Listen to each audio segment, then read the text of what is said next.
Boy, we've come a long way. You know, in the old days, there were no lights, no heat, no creature comforts. Just creatures. Everyone comfy? No, sir. Not at all. Nowadays, you just plug everything into your car. You got lights, heat. We are out of pesto. I'll make a run. Hey, everybody comfy? No. Not at all. Okie doke. 우리 시대 가장 진화한 전기차, 양방향 충전에 완전히 새로운 현대 아이오닉 5.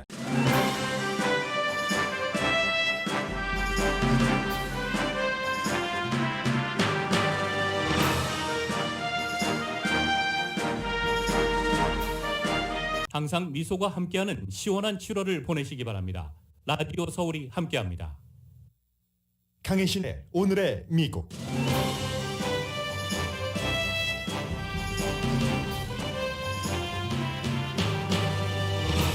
(6월의) 물가 상승률은 1년 전에 비해서는 9.1%, 한 달 전에 비해서는 1.3% 올랐습니다. 전문가 예상보다 높은 물가 상승률입니다.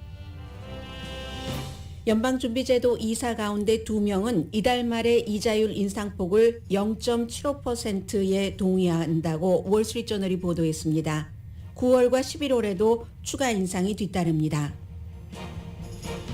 중간선거에서 민주당과 공화당의 대결이 의외로 팽팽하다는 여론조사 결과가 처음 나왔습니다. 대통령 지지율이 33%인데도 중간선거에서 민주당이 공화당과 겨뤄볼 만한 이유는 교육을 많이 받은 백인층이 민주당으로 돌아서기 때문으로 해석됩니다. 뉴욕은 6번째 코비드-19 물결이 침투했고 미국인의 73%는 확산 지역에 삽니다. 그러나 국민도 백악관도 사태에 대해 느슨한 대처를 한다는 우려가 나옵니다.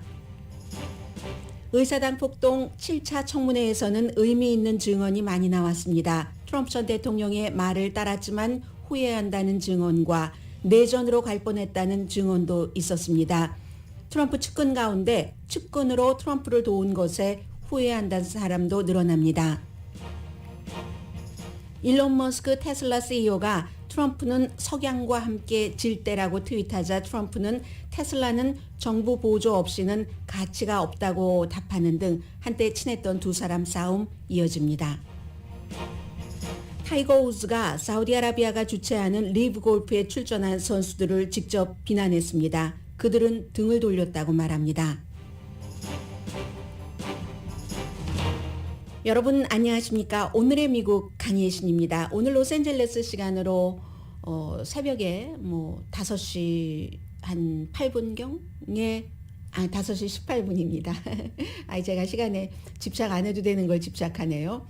도착을 이스라엘에 해서 그리고 5시 35분에 레드카펫 밟으면서 내려오고 이스라엘 총리 대행 대통령과 함께 어느 정도 연설을 하면서 이제는 10시간 정도 차이가 나니까 밤이 되었겠죠. 그쪽은. 그래서 이제 공식적인 일정은 내일 시작이 됩니다.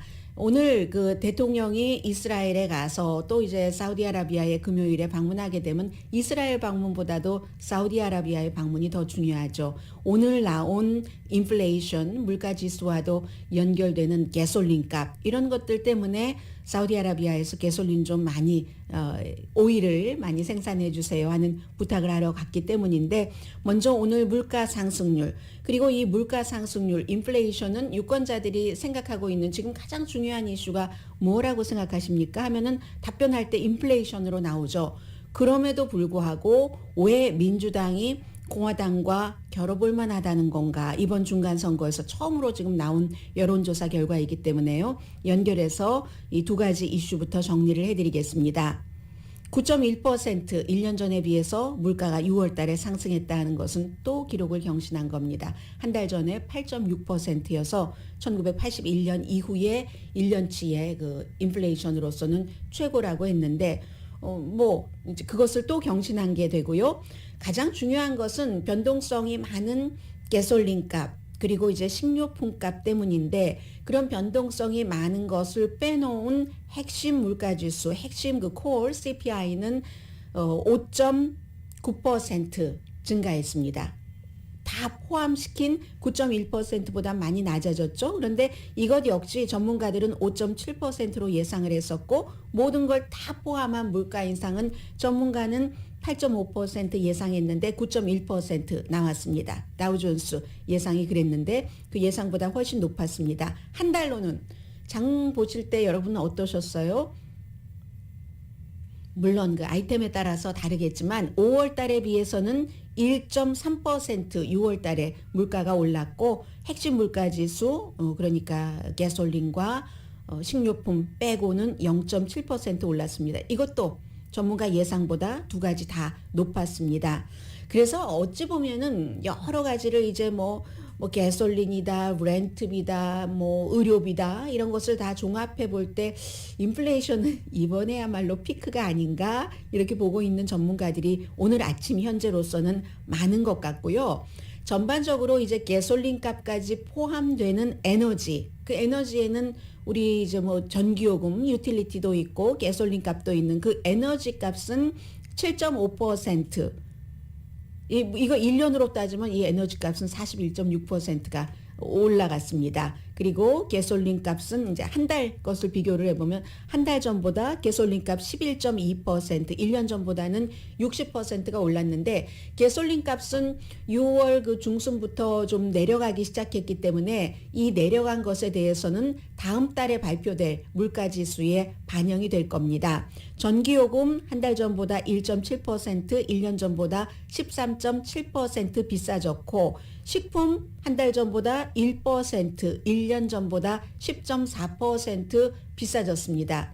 이게 밖에 나가서 외식하는 것이 아니라 집에서 이제 먹기 위해서 그로서리 그 쇼핑을 하는 것이 지난 6개월 동안 매달 한 달마다 한 번씩 1% 이상 오른 것이 6개월 그 지속이 됐습니다. 그러니까는 정말 봉급은 똑같은데 이렇게 식료품 값 같은데 많은 돈을 지불해야지 되면 가정의 부담은 무척 커지게 되죠.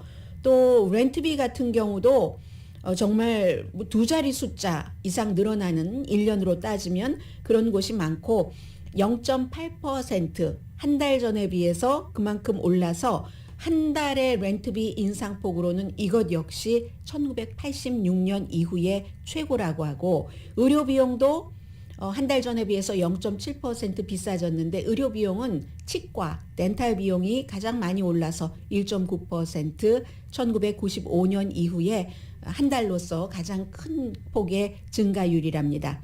내려간 것도 있긴 있습니다. 항공료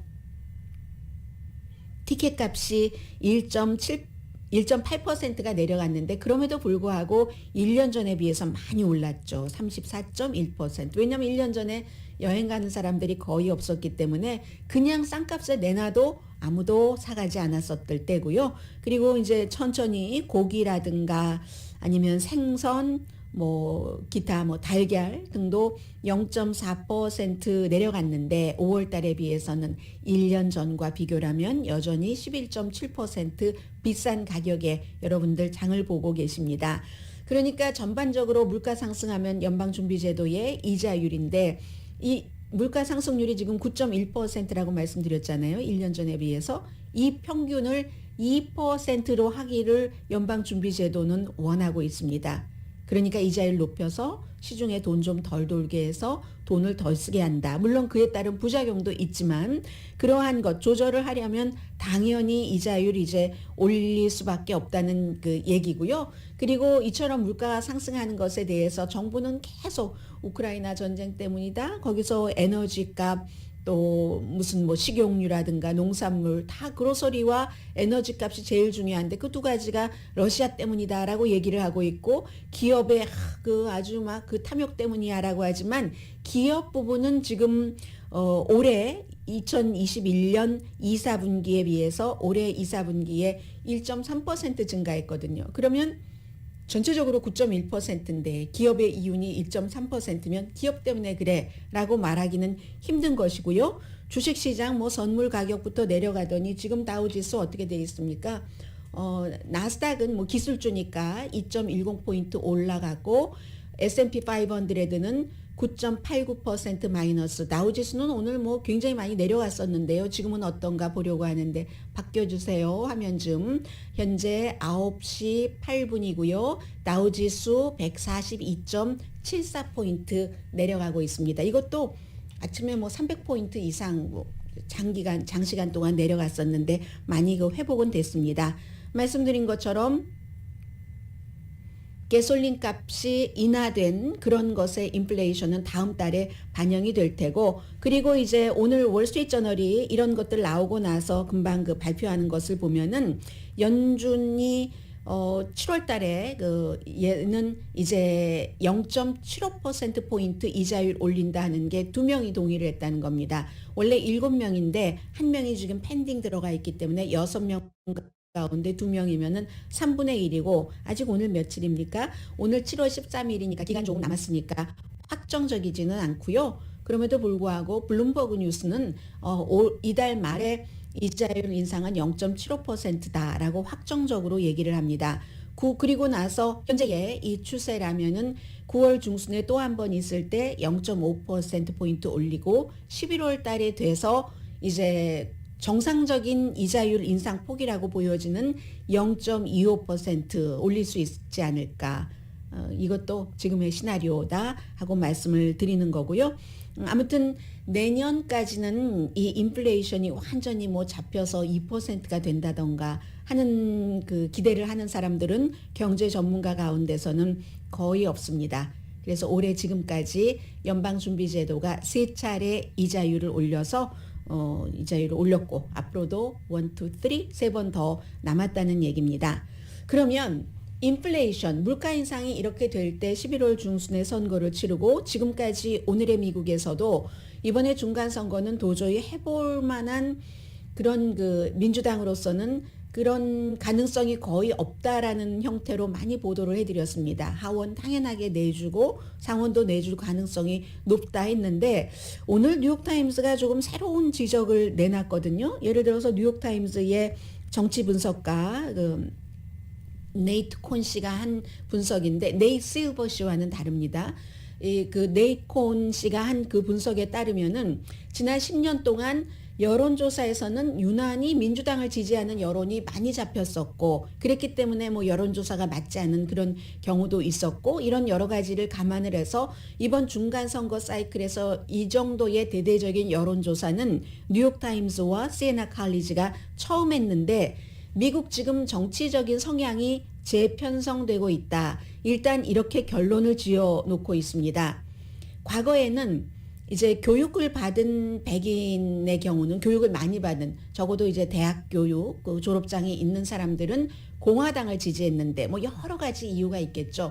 나중에 이제 졸업을 하고 취직을 하면 그래도 뭐 대학 졸업까지 했으니까 안정된 직장에서 경제적으로 안정된 생활을 하는 사람들이 대학 졸업자니까 이렇게 생각을 해볼 수 있는데 지금 그게 바뀌었다는 겁니다. 그리고 당연히 이 노동자 계층, 블루칼러 계층이 민주당을 지지했는데 완전히 그게 바뀌었다는 거예요. 지금은 백인, 특히 이제 백인 대학 졸업을 받은 사람들이 공화당을 지지하는 것보다 민주당을 지지하는 비율이 20% 높답니다.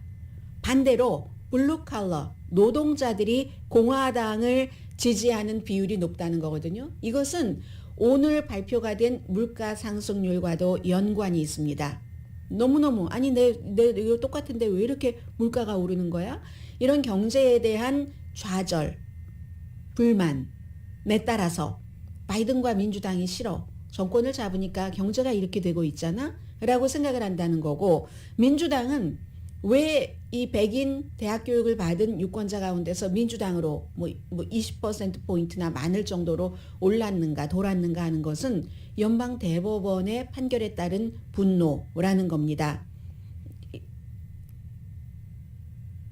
분노, 그 분노는 뭐 당연히 무슨 뭐 낙태라든가 총기 규제라든가 뭐 이렇게 해서 민주당이 어찌 보면 이슈상으로는 정책상으로는 진 것 같다 하는 것이 오히려 민주당에 표를 주고 있다는 분석이거든요.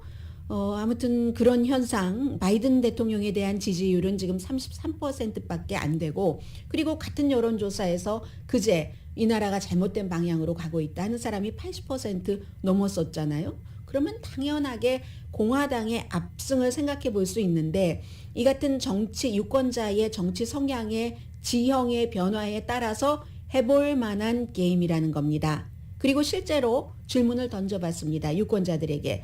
민주당이 의회를 컨트롤하기를 원하는가? 공화당이 컨트롤하기를 원하는가? 여기에 대해서 민주당이 컨트롤해야지 된다는 게 1%포인트 높은 41%대 공화당 40%로 나왔습니다. 그런데 그냥 유권자가 아니라 투표를 할 가능성이 높은 유권자에게 물어보면은 또 반대로 1%포인트가 공화당이 많이 가져갔습니다. 44%대 43%. 어쨌든 이렇게 팽팽하다고 볼 수 있는 결과를 뉴욕타임즈의 정치의 한국말로 말씀드리면 수석 분석가, 정치 분야의 수석 분석가라고 말씀드릴 수도 있겠네요. 네이트 콘 씨는 이게 이 정치의 재편성이다. 앞서 말씀드린 것과 같은. 그렇기 때문에 뉴욕타임스와 CNI의 여론조사 결과는 이 단계에서 조금 그 민주당과 공화당이 경쟁해 볼 만한 놀랄 만한 결과다. 지금까지는 이제 그 바이든 대통령의 인기도 없고, 그리고도 뭐 전통적으로 미국에서 항상 대통령이 집권을 하면 그 대통령 집권당이 중간 선거에서 지는 게 거의 모든 그 정치 전통이었기 때문에 뭐 그런 결과가 나오는 거고, 역시 뉴욕타임스가 강력하게 보도를 하고 있는 네이실버의 여론조사 결과에서도 하원이 공화당에게 진다, 민주당이 하는 게 88% 이상 지금 나오고 있는 건데, 좀 구체적으로 조사를 해보니까 이게 이런 결과가 나온다는 겁니다. 연방대법원이 낙태에 대해서 최근에 6월 23일에 그 같은 그 판결을 하기 전과 한 이후에 민주당 쪽으로 돌아가는 그 지지율이 3%포인트가 많아졌다는 겁니다. 근데 낙태뿐만이 아니잖아요. 총기 규제도 있고, 또 종교 권리 자유도 있고, 또 성소수자라든가 뭐 이런 여러 어퍼머티브 액션, 말하자면 사회적인 이슈에 있어서 조금 그 자유적인 그런 그 리버럴한 이런 것을 교육을 많이 받은 백인 유권자들이 민주당 쪽으로 간다는 거죠. 대신에 문화적인 보수는 민주당에서 더 많이 밀어낸 것은 사실이죠. 아무튼 그렇고, 또 하나는 왜 10년 동안 그 민주당의 그 어떤 여론조사를 해보면 민주당에 대한 지지가 현실보다 조금 높게 나왔는가? 이것은 그 공화당을 지지하는 노동계층 유권자에게 접근을 하기가, 뭐 여론조사하는데 여러 가지 문제가 있잖아요. 뭐 인터넷으로 하느냐, 전화로 하느냐, 이 줄이 있는 랜드라인으로 하느냐, 휴대폰으로 하느냐에 따라서 다른데, 지난 10년 동안 이리저리 해서 노동계층이 공화당 쪽으로 향하고 있는데, 그 사람들에 대한 그 여론을 확 그 잡는 이런 것들이 그 접근이 좀 어려워서 잘 안 잡혔기 때문에, 과거에 노동계층이 블루칼라가 민주당을 많이 지지했기 때문에 그런 쪽으로 해서 여론조사 결과가 좀 잘못된 것도 많다 하는 얘기를 하고 있습니다. 그래서 민주당이 새로운 환경 때문에 우리가 졌구나, 연방대법원 때문에 라고 생각했었던 그런 이슈가 중간 선거에서는 그렇지 않을 수도 있다는 거죠. 그렇기 때문에 지금 이제 어퍼머티브 액션에 대해서도 또 판결이 나올 것이고요. 그리고는 뭐 대량 살상 같은 것들이 이어지니까 여기에 따른 문제, 지금도 어제도 그 우발디 텍사스 초등학교의 그 사건의 비디오가 나오고 나서 어떻게 뭐 들어갔더니 유권자가 아니라 용의자가 들어가서 아주 한적하게 이렇게 하다가 뭐 들어가고 이런 거 보고는 이제 그 희생자 가족들은 더욱 분노하는 거죠. 그리고 또 하나가 1월 6일 의사당 사건 청문회가 진행되면 진행될수록 은근히 관심이 있는 분들이 많아지고 있거든요. 미국 사람들 가운데서. 그러면 민주당은 연방대법원, 총기에 관한 일반 사회에서의 어떠한 그 현상, 또 의사당 청문회, 이 이슈를 11월 선거 때까지 쭉 끌고 가야지 이득을 볼 수 있다는 이제 그런 것이 되고요. 주관식으로 물어봤습니다. 며칠 전에 그 머머스 유니버시티에서 조사한 것과 마찬가지로 단답식으로 1, 2, 3, 4를 주지 않고 어느 게 가장 여러분들께 중요한 이슈입니까? 라고 생각하면 인플레이션, 경제라고 답한 사람이 35%로 가장 많았고 본인이 쓴 거예요. 그렇게. 그리고 코비드 19에 대해서는 9시 35분경에 말씀을 드리겠습니다만은 1% 미만이 코비드 19이 중요하다라고 얘기를 합니다. 그럼 이건 무엇을 의미하냐면 지금 뉴욕에 이미 6차 코비드 19 물결이 불어닥쳤다고 하는데 이 코비드 19으로 조금 불편한 것이나 어떠한 상황 변화가 있어도 이게 뭐 중간 선거에 엄청난 영향을 미칠 가능성은 좀 낮아 보인다 하는 것들이 나오는 거고요. 그래서 이제 이 같은 그 정치적인 지형적인 변화가 중간 선거에 굉장히 큰 영향을 미칠 것이다. 뉴욕타임스는 그렇게 보고 있는데 뉴욕타임스의 예상이 다 맞는 게 아니기 때문에 알 수는 없습니다만 그리고 또 게다가 이 선거 캠페인을 어떻게 하느냐 그리고 이건 전반적인 그 이슈이고 하원에서도 몇 군데 딱 이 선거에 여기서 이기면 돼. 상원에서도 여기서 이기면 돼 하는 것들이 있잖아요. 그런 것들을 민주당이 잘하느냐 캠페인에서 공화당이 잘하느냐에 따라서 상황은 또 달라질 수가 있습니다. 또 하나는 지금 공화당에서 문제가 있다던가 아니면 좀 논란이 굉장히 많은 사람들이 예비선거에서 당선돼서 공화당 가운데서도 저런 사람을 내가 찍어야지 되는가 하고 지금은 머뭇거릴 수도 있지만 어차피 이제 그 선거 가까이 가서 당파적으로 이슈가 결정되고 나면은 결국은 그 당의 후보를 지지하게 될 것이다. 이건 이제 공화당에 조금 그 유리한 이슈고요. 그런 문제는 있지만 지금까지 인플레이션 이런 것들이 암만 높아져도 결국은 또 다른 민주당에 도움이 되는 요소가 있었기 때문에 이번 중간 선거가 지금까지 예상해왔던 것처럼 민주당의 완전한 그 참패라고 확정 짓기는 이르다 하는 게 오늘 뉴욕타임스의 보도입니다.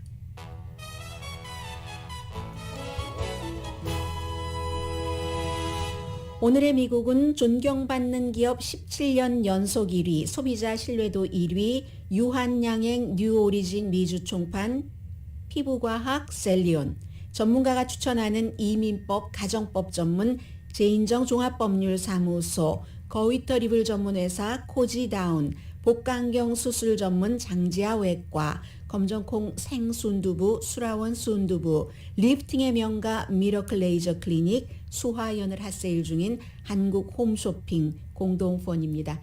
잠시 뒤에 바이든 대통령 오늘 아침에 연설 열심히 하던데요. 그 이스라엘에 가서 관련 뉴스 좀 전해드리고 그리고 뉴스를 볼 때 이제 한국 같았으면 저 이슈를 굉장히 크게 키웠겠구나 하는 그런 것들도 제가 그 이스라엘에서 바이든 대통령이 연설할 때 느낀 점이 있었고요. 그리고 굉장히 중요합니다. 어제 의사당 폭동 사건 청문회는요. 잠시 뒤에 이런 내용들 전해드립니다.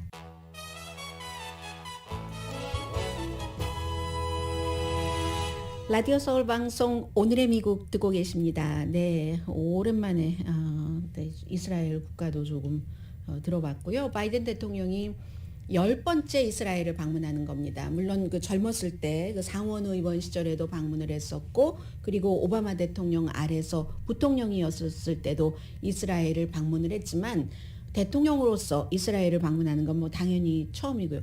오바마 전 대통령이 이스라엘을 안 갔지 않았던가요? 안 갔었던 것 같은 생각이 드네요. 그리고 부통령이 그 당시에 대신 갔었다는 생각이 드는데 미국의 대통령으로서는 1974년도에 리처드 닉슨 대통령이 처음 방문했고 오늘 저도 이 바이든 대통령이 연설할 때 들어서 알게 된 겁니다. 그런데 본인이 말하고 싶은 것은 그 당시에 대통령으로서는 그렇지만 저는 그 미국의 대통령이 방문하기 전인 그 말은 하지 않았습니다. 그 가로 열고 가로 닫고 저는 1973년도에 이스라엘을 방문을 했습니다. 이렇게 얘기를 하면서 이번에 이제 이스라엘을 방문하는 건 뭐 이란과의 여러 가지 관계도 있고 그리고 중국에 대해서는 중국과 대만은 대만을 그렇게 지원하면서도 이 하나의 중국을 얘기를 하고 있지만 이스라엘과 팔레스타인에 있어서는 두 개의 국가를 말하고 있잖아요. 그런 것들을 이스라엘 거슬리지 않게 이렇게 저렇게 하려는 것도 있고 무엇보다도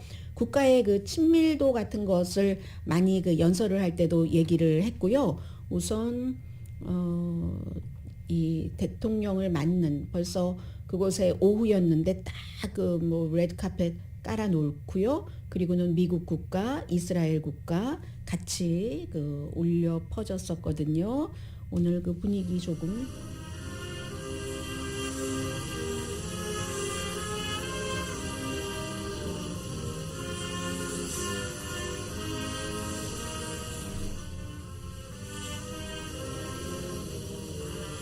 네, 아주 그 익숙한 멜로디죠. 이스라엘 국가. 그 전에 이제 미국 국가를 울려 퍼졌습니다. 그리고는 이제 그 양쪽에 이제 그 아주 중요한 가장 이스라엘에서 중요한 두 사람이 바이든 대통령을 말하자면 그 뭐 손님으로서 맞이하는 그런 것들이 있었고 친밀도 이스라엘과 그 미국이 얼마나 강한가 하는 것을 바이든 대통령이 연설로서 그 무척 그 강조를 그 했고요. 본인이 뭐 상원 의원 그 이전에 뭐 크리스천 디너를 하고 뭐 이런 때부터 아무튼 미국인들과 이스라엘 국민들은 굉장히 그 관계가 돈독하다 하는 것을 강조를 많이 한 그런 그 연설이었습니다. Between the Israeli people and the American people is bone deep.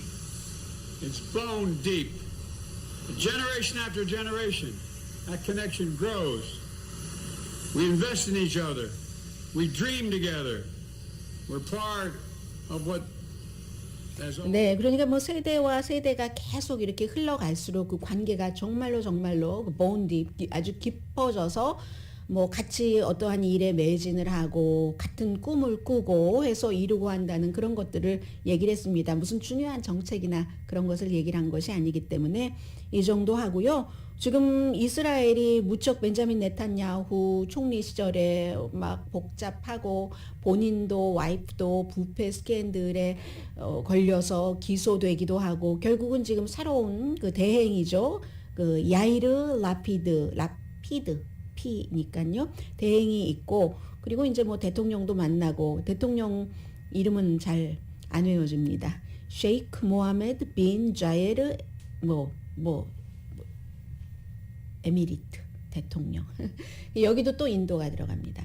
인도가 이제 인구로 조금 있으면 중국을 앞서간다고 하잖아요. 그렇기 때문에 인도는 많은 국가에 아주 모든 게 다 커넥션이 돼 있습니다. 그래서 이제 인도의 그 나란드라 모디 총리와는 이 모디 총리가 직접 이스라엘에 간 건 아니고 화상으로 같이 이제 회담도 하고요.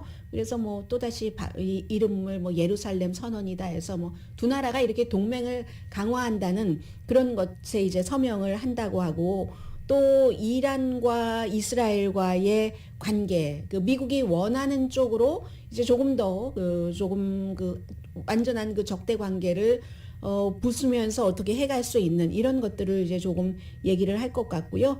이스라엘 대통령은 그 아이작 헤르조그 대통령이고요. 그 에미리트 대통령이 셰이크 모하메드 빈 자예르고요. 그리고 야당 지도자인 지금 그 벤자민 네탄야후와도 15분 동안 회담을 합니다. 그 뒤에 금요일 아침에 동예루살렘에 가서 팔레스타인이 운영하고 있는 병원을 방문을 합니다. 미국이 100만, 1000만, 1억 달러를 그 병원 네트워크에 지원한다는 것을 발표를 할 예정이고 동예루살렘이라는 게 이게 중요하잖아요. 미래의 팔레스타인이 수도로 삼고 싶어하는 그곳에 있는 병원을 방문한다는 것이 상당히 중요하고 그 뒤는 이제 금요일 오후에 사우디아라비아 방문이죠. 뭐라고 해도 그 모하메드 빈 살만 그 왕자에게 좀 오일 생산 좀 더 해주세요 하는 거고 이스라엘에서 모디 총리와 같이 그 뭐 회담을 하는 것과 마찬가지로 뭐 에미리트 대통령도 그렇고요. 그리고 그것과 마찬가지로 사우디아라비아에서는 유나이티드 아랍 에미레이츠, 바레인, 쿠웨이트, 뭐 카타르, 뭐 오멘, 이집트, 요르단, 뭐 이라크 이런 나라 지도자들과도 같이 회담을 합니다. 오늘 제가 지금 이렇게 보는데 미국 국가가 나오니까 바이든 대통령이 가슴에 손을 얹고 있고 연설을 할 때 모습이요. 선글라스 끼고 연설했거든요. 이스라엘의 이제 두 그 지도자는 선글라스 끼지 않고 아무도 선글라스 낀 사람 없습니다. 바이든 대통령이 원래 선글라스를 좋아하기도 해요. 젊었을 때 지금도 핸섬하지만 무척 핸섬하고 또 멋도 내고 하니까 선글라스를 자주 꼈는데 지금은 또 나이도 있기 때문에 왜 그 선글라스를 꼈는지는 모르지만 아무도 바이든 대통령이 이스라엘에 가서 잘 그 만들어진 연단에서 선글라스를 끼고 연설을 했다고 뭐라고 한 사람 한 사람도 없습니다. 근데 만약에 한국에서 예를 들어서 윤석열 대통령이나 문재인 대통령이 어느 다른 나라에 가서 연설을 할 때 다른 나라 그 지도자들은 선글라스 끼지 않고 있는데 끼고 있으면 뭐라고 그러지 않았을까 하는 생각이 들었습니다. 이 말씀을 드리는 이유는 그래도 그 미국에서는 아직까지 뭐 그런 거 신경도 안 쓰잖아요. 뭐 사정이 있겠지? 아니면 스타일이라도 스타일이지? 하는 것이고 중요한 이슈에 포커스를 잡고 얘기를 하지 어떠한 그 사람들을 깎아내리기 위한 그런 것으로 기자들이 아주 때로는 좀 지나치다 싶게 기사를 쓰지는 않는다 하는 거. 왜냐하면 연단이 높이 마련돼 있었거든요. 그리고 이스라엘에서 다 그 리허설이 충분히 되지 않았는지 여기 쓰시라 저기 서시라 하는 것들 있잖아요. 서로 막 테이프 붙여놓으면서 바닥에 그걸 이제 서로 잘 못하니까 약간 더 이렇게 하고 이런 조절까지 하는 모습들도 다 보여줬고 그리고 이제 밝은 그 오후에 유일하게 이 미국의 그 바이든 대통령만 선글라스를 끼고 있고 그 연설은 곧 이스라엘 국민들에게 하는 연설이기도 하잖아요. 미국 국민에게 하는 연설이기도 하지만 그런데도 아무도 선글라스 끼고 연설했다고 오만하니 뭐 상대를 무시했다더니 이런 말은 하는 사람 없습니다. 그런 말을 한다는 상상조차 안 하는 것 같다는 말씀 드리고요. 그리고는 이제 청문회에 대해서 좀 전해드리겠습니다. 어제 7번째였는데 중요한 문제들이 많았고 그리고 의사당 폭동사건 의회조사단이 트럼프 전 대통령이 지난번에 청문회가 있고 나서 증인에게 아직 출석하지 않은 증인이랍니다. 전화를 걸었다는 거예요. 전화를 걸었는데 그 증인이 전화를 받지 않고 트럼프 전 대통령 측에서 전화가 왔다 하면서 변호사에게 얘기를 했고 그 변호사가 의회에 알려서 결국은 이게 이제 뭐 방해일 수 있잖아요. 조사. 해서 연방 법무부로 그 케이스를 넘겼다고 하고요. 어제 가장 중요한 증인 두 사람은 한 사람은 오하이오주의 트럼프 전 대통령의 지지자였던 스티븐 아이레스라는 이분은 뭐라고 얘기를 했냐면 한번 직접 들어볼까요? 이분의 얘기를 왜 거기를 가게 됐는가 뭐 이런 얘기를 쭉 하면서 자신과 다른 사람들은 결국은 트럼프 전 대통령의 말을 듣고 가라니까 갔다. 그리고 또 특히 그곳에 가기 전까지는 의사당까지 간다는 생각은 안 했다는 거예요. 그런데 트럼프 전 대통령이 막 연설을 하는데 그 연설과 또 평소에도 소셜미디어 같은 데서 나오고 이런 것을 보면은 뭐 화가 나고 이랬는데 그걸 듣고 막 화가 나고 그러고 대통령이 가라니까 그러니까는 갔다. 기본적으로 우리는 현 대통령이 하는 말에 따랐을 뿐이다 라고 얘기를 했습니다. 자, 이분이 얘기한 것을 조금 들려드리면은요. 자, 이 부분이군요. 단추를 제가 잘못 눌렀어요. President Trump, he basically put out, come to stop the steal rally, and I felt like I needed to be down here. It makes me mad because I was hanging on every word he was saying. Everything he was putting out, I was following it. I mean, if I was doing it, hundreds of thousands or millions of other people are doing it. 네, 본인뿐만이 아니라 많은 다른 사람들도 트럼프 전 대통령이 하라는 대로 했다. 그가 말하는 그 모든 단어에 정말 매달려 가면서 그렇게 했다라고 얘기를 합니다. 연설하기 전까지는 의사당에 갈 그 계획이 전혀 없었는데 이 사람은 이제 6월 달에 본인이 그 제한된 지역 말하자면 의사당에서 파괴적인 그 무질서한 행동을 한 것에 대해서 유죄가 인정됐습니다. 그리고 이게 그냥 본인이 쭉 연설한 게 아니라 의원들이 질문하는 것에 대해서 답변을 하는 거거든요. 이 사람이 그 답변 과정에서 또 하나는 트럼프 전 대통령이 그만하고 집으로 돌아가라 하는 연설을 했잖아요. 그 연설이 나오고 나서 수많은 사람들이 해체가 됐다, 해산됐다. 그러니까 아마 그 연설을 더 일찍 했더라면 더 일찍 폭력 사태가 막아질 수도 있었을 것이다 하는 얘기를 했고요. 그리고 그 사건이 본인의 인생을 바꿨다라고 얘기를 합니다. 좋은 곳으로가 아니라 아주 그 나쁜 곳으로, 그로 인해서 일자리도 잃었고 하는 그런 얘기를 했고, 또 한 사람은 제이슨 반 그 테텐호프라고, 이 사람은 이제 아주 그 무장 단체 그 오스키퍼스의 전에 대변인을 했었던 사람인데 1월 6일 그날이 오스키퍼라는 이 무장 그 단체 조직을 잘 서명을 하는 거다. 그야말로 한마디로 이 사람이 얘기한 것은 그날 내전이 일어날 수도 있었다. 무장한 사람들에 의해서 무장혁명으로 라고 증언을 했습니다.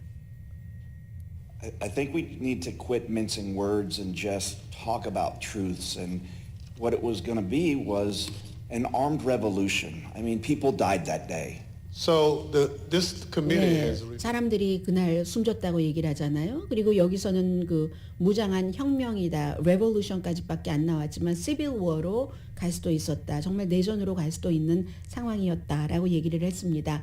이런 무장한 단체들이 결국은 그 트럼프 전 대통령이 그 이전에 참모들과 초대도 하고 해서 이제 또 다른 참모들이 어떤 커넥션을 가지고 해서 이제 많이 그 불러들였다는 그런 것을 지금 증명하는 자리인데, 얼마나 위험한가 이 단체가. 본인은 더 이상은 그 단체의 대변인을 하지 않습니다. 그런 것을 얘기를 했습니다. 극우인 건 물론이고 백인 민족 우월주의자, 뭐 노골적인 인종차별주의자들이다. 거기다 대고 무장까지 했다라는 얘기 나왔고요. 어제 이제 또 청문회에서 브래드 파스칼이라고 전 트럼프 전 대통령의 그 캠페인 매니저가 1월 6일에 다른 전에 일하던 사람에게 텍스트 보낸 것. 이 현직 대통령이 내전을 일으키는 이런 것을 요청을 했다. 누군가를 죽여라 그날. 마이크 펜스 뭐 이런 얘기잖아요. 뭐 이런 단어 들어가면서 그런 걸 했는데, 내가 그런 사람이 선거에서 이기도록 도왔던 것에 대해서 죄책감을 느낀다라고 얘기를 했고, 그러자 또 다른 전 캠페인 자문인 카트리나 피어슨이 아니야, 그때 옳다고 느꼈으니까 그게 옳았던 것이고, 뭐 이렇게 또 반박 비슷하게 하니까 그 사람이 죽었잖아. 사람이 죽고 한 그런 사건이라는 거예요. 그래서 본인은 죄책감을 느낀다라고 했고, 또 트럼프 전 대통령의 자문이었던 그 팻 스펠론이라는 사람은 자신과 그 트럼프 전 대통령 그 주변에 있었던 사람들이 2020년 선거가 있었던 해 11월부터 12월 중순 사이에 많은 사람들이 선거 결과를 받아들였다고 했습니다. 그리고 실제로 그 마크 메도우즈 전 백악관 비서실장도 11월 말경에, 선거가 11월 초에 치러졌잖아요. 트럼프 전 대통령이 선거를 결국은 그 패배를 인정을 하고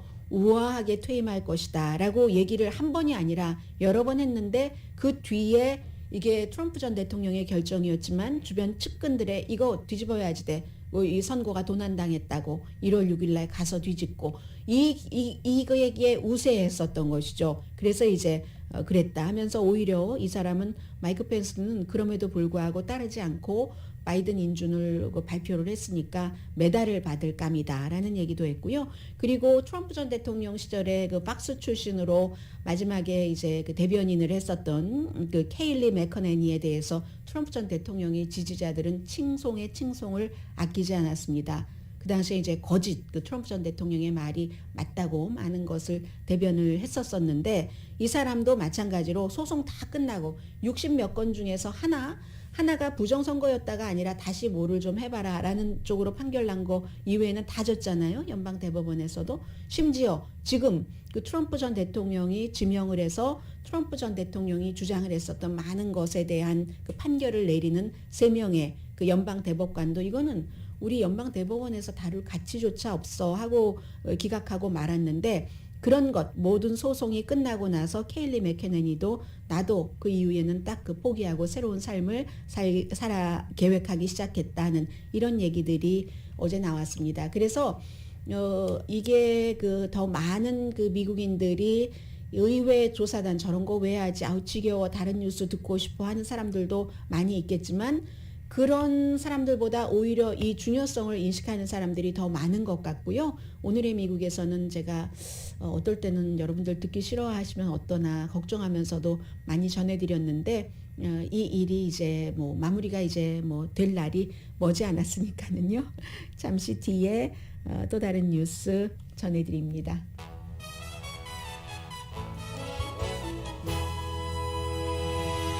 라디오 서울 방송 오늘의 미국 듣고 계십니다. 네, 요즘 여러분들 뭐 주변에 그 코비드 19 걸린 친구분들, 가족분들 많이 보시죠. 뉴욕 사람들은 어깨 으쓱하는 것 있잖아요. 그런 얘기 들어도 크게 우려하지 않는다. 뭐 방심한다 이렇게 생각할 수도 있고요. 그런 분위기랍니다. 6번째 웨이브가 이미 왔다고 하거든요. 뭐 로스앤젤레스를 비롯해서 대도시에서 전부 그 실내에서 그 마스크 쓰고 하는 것을 재검토하고 있는데 뭐 저희 회사도 마찬가지입니다. 저도 방송할 때는 혼자서 1시간 계속 말을 해야 되니까 마스크를 쓰지 않지만 또 이 스튜디오에서 나가면 마스크 쓰고 일하거든요. 그런 것이 예전에는 의무였고 지금은 이제 의무가 아니지만 다시 의무가 될 수 있는 그런 정도. 공중보건 전문가들은 바이든 그 행정부가 이거 조금 더 강하게 다뤄야지 된다. 부스터샷의 의무화도 막 해야지 되고 이렇게 얘기를 하고 있거든요. 지금 미국 사람들이 파이저 앤 바이오엔텍이나 모더나 맞으신 분들을 2번 맞아서 완성을 하셨고 그리고 나서 추가 접종한 사람이 아니 이것밖에 안 되나요? 3분의 1 조금 넘는 사람이 추가 접종을 했다는 건데 그리고 지금 10월 달 기다리시는 분들도 굉장히 많습니다. 왜냐하면 지금 확 퍼지고 있는 것이 코비드 그 BA5 그리고 BA4인데 BA5가 이제 대체적이고요. 이게 이제 워낙에 면역이 됐던 사람도 뚫고 들어가고 백신 접종을 받아도 뚫고 들어간다고 하니까 여기에 더 강하게 만들어진 그런 새로운 백신이 이제 10월 달경에 나온다고 하니까 현재 예정으로 그때까지 안 맞아야지 하시는 분들이 굉장히 많으신데 만약에 여러분들께서 요즘 신경 쓰는 일이 너무 많고 어디도 가야지 되고 하시는 분이라면 맞을 것도 전문가들은 권하고 있습니다. 그때는 또 그 이후에 또 하실 일이고요. 그런 것들 질병통제국이 발표한 것 보니까 7월 7일 현재 미국 사람들의 73%가 아주 그 코비드 19이 많이 퍼진다던가 그래도 중간 이상 퍼지는 그런 지역에 살고 있답니다. 그에 비해서 부스터샷을 맞아야지 된다는 이 같은 뭐 압박하는 분위기나 하는 것들이 너무 약하다는 거고요.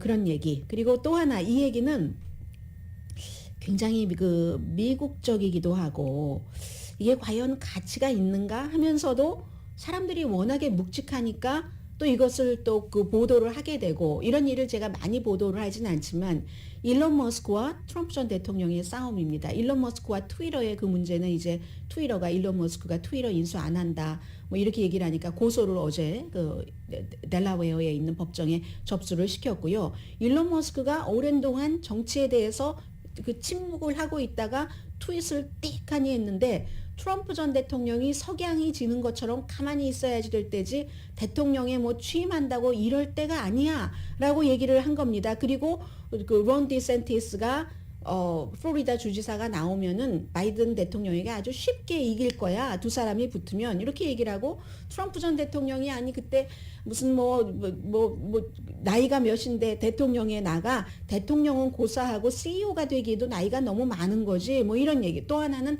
대통령일 때 너무 드라마를 많이 만들지 않았어? 뭐 이런 얘기를 했습니다. 그랬더니 또 트럼프 전 대통령이 당장 아니 당신은 그 지금 트위터 그 일이나 잘해라. 그리고 내가 대통령일 때 테슬라 때문에 뭐 거의 무릎을 꿇고 뭐 싹싹 빌어서 정부 보조금 받아가더니 뭐 이런 형태로요. 수십억 달러를 받아가 놓고는 정부 보조금이 없으면 뭐 테슬라는 아무것도 아니야. 이런 형태로 그 얘기를 했고요. 그런데 또 일론 머스크는 트럼프만 그러는 게 아니라 바이든 대통령도 경제가 이렇게 나빠진 거 다 바이든 대통령이 노조만 챙기기 때문이야 막 비난하잖아요. 그러면 바이든 대통령은 거기에 대해서 직답은 하지 않고 어깨 한번 으쓱하면서 아 당신 그거 그 스페이스 X 그거 정부 계약이니까요. 행운을 빕니다. 뭐 이 정도로 얘기를 하고 있습니다. 그런데 아무튼 트럼프 전 대통령은 이 테슬라의 CEO 일론 머스크의 헛소리의 달인이라던가 엉터리 인간이라던가 뭐 무릎 꿇고 뭐 도움을 요청했다던가 이런 형태로 대응을 하고 있습니다. 먼저 오늘의 미국 도와주시는 분부터 말씀드립니다. 존경받는 기업 17년 연속 1위, 소비자 신뢰도 1위인 유한양행 뉴오리진 미주 총판, 피부과학 셀리온, 전문가가 추천하는 이민법 가정법 전문 제인정 종합법률사무소, 거위털이불 전문회사 코지다운, 복강경 수술 전문 장지아 외과, 검정콩 생순두부 수라원 순두부, 리프팅의 명가 미러클 레이저 클리닉, 수화연을 핫세일 중인 한국 홈쇼핑 공동 후원이었습니다. 10시에 좋은 아침 좋은 하루 방송됩니다. 타이거 우즈가요, 그 세인트 앤드류스에서 열린 그 오픈 챔피언십 기자 간담회에서 기자들의 질문을 받고 이렇게 그 답변을 했습니다. 사우디아라비아가 하는 새로운 그 골프에 대해서 거기에 나간 선수들에 대해서 얘기를 해주십시오 했더니 한마디로 나로선 도저히 이해가 되지 않습니다. 그 많은 사람들이 뭐 예를 들어 PGA와 경쟁이 될 수도 있고 하니까요. 그런 전통 그리고 여기서 컸고 많은 이런 일을 하고 나서 등을 돌렸다라고 표현을 했거든요. 그리고 그 사람들에게 불확실한 미래가 있습니다. 앞으로 다른 그 골프에서 어떻게 조치를 할지 모르니까 역사와 전통을 얘기를 했고 또 하나 이제 72홀 대신에 54홀로 하는 것 여기도 그 타이거 우즈는 동의하지 않는 것처럼 보였습니다. 나로선 도저히 이해가 되지 않는다. 돈 때문에. 강혜신이었습니다.